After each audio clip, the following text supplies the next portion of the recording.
Welcome to Vera Nova, where history comes alive. In the year 1701, in the city of Yedo, now known as Tokyo, a fateful event ignited one of Japan's most enduring legends, the story of the 47 Ronin. Imagine a world where honor was everything, where a single insult could unravel a man's life, and loyalty could demand the ultimate sacrifice. This is a tale of vengeance, cunning, and unbreakable resolve. A story so gripping it's been retold in plays, books, and films for over 3 centuries. It begins with Lord Asano Naganori, a young daimyo or feudal lord of the Ako domain. In March 1701, he was summoned to the shogun's palace to host important state officials, a prestigious duty. To prepare, he was assigned a tutor, Kira Yoshinaka, a high-ranking official known for his arrogance. But something went wrong. Some say Kira demanded bribes that Asano refused to pay. Others whisper of a personal insult that cut too deep. Whatever sparked it, Asano lost control. In a forbidden act, he drew his sword in the palace and slashed at Kira, wounding him. The penalty was swift and merciless. The shogun had ordered Asano to commit seppuku, ritual suicide, stripping him of his honor and seizing his lands. His samurai became Ronin, masterless warriors, left adrift in a society that revered loyalty above all else. But 47 of them refused to fade into the shadows. They swore an oath that would echo through history, to avenge their fallen lord, no matter the cost. Lord Asano's seppuku left his retainers in chaos, but one man stepped forward to lead them, Oishi Kuranosuke, Asano's chief counselor. A seasoned samurai in his 40s, Oishi was no stranger to duty. When Asano died on April 21, 1701, many of his retainers wanted to commit junshi, following their lord in death, a common samurai practice. But Oishi had a different vision. He gathered 46 of Asano's most loyal men, making them 47 in total, and proposed a daring plan. They would kill Kira Yoshinaka to restore their lord's honor. This wasn't just revenge, it was justice in their eyes. But Kira, now wary of reprisals, fortified his mansion in Yedo with guards and spies. The Ronin knew they had to wait, to plan, to deceive. And deceive they did. To throw off suspicion, the 47 scattered across Japan. Some became merchants, others laborers, blending into society as if their samurai days were over. Oishi himself took it further. He moved to Kyoto, frequented brothels, and drank heavily in public, earning a reputation as a washed-up drunkard. Can you picture it? A once proud warrior staggering through the streets, laughed at by strangers, all to convince Kira he was no threat. It worked.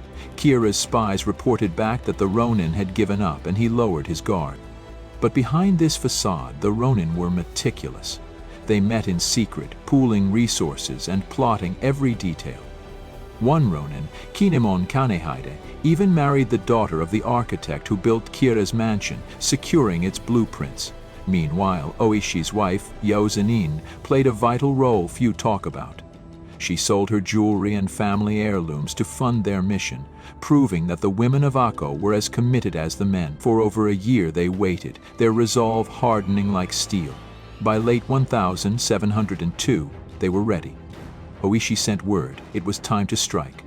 On December 14, 1702, January 30, 1703, by the Japanese calendar, the 47 Ronin gathered in Yedo. As snow fell silently, casting a pall over the city, they donned black clothing and armor, their faces set with determination. They split into 2 groups, one to create a diversion at Kira's front gate, pounding drums and shouting to draw the guards, while the other slipped through a back entrance. The attack was swift and precise. Inside, they fought through Kira's retainers, 50 men strong, in a clash of steel and wills. Can you imagine the scene? The snow is falling, the night is dark, and a group of men, driven by justice and loyalty, are risking everything. They searched the mansion room by room until they found Kira hiding in a shed, trembling behind a pile of charcoal. Oishi confronted him, offering the same dagger Asano had used for seppuku, a poetic end. Kira refused to fight, so they beheaded him. With their mission complete, they carried Kira's head to Sengakuji Temple, where Asano was buried. They washed it in a well, placed it on his grave, and prayed, their vow fulfilled. But their story didn't end there.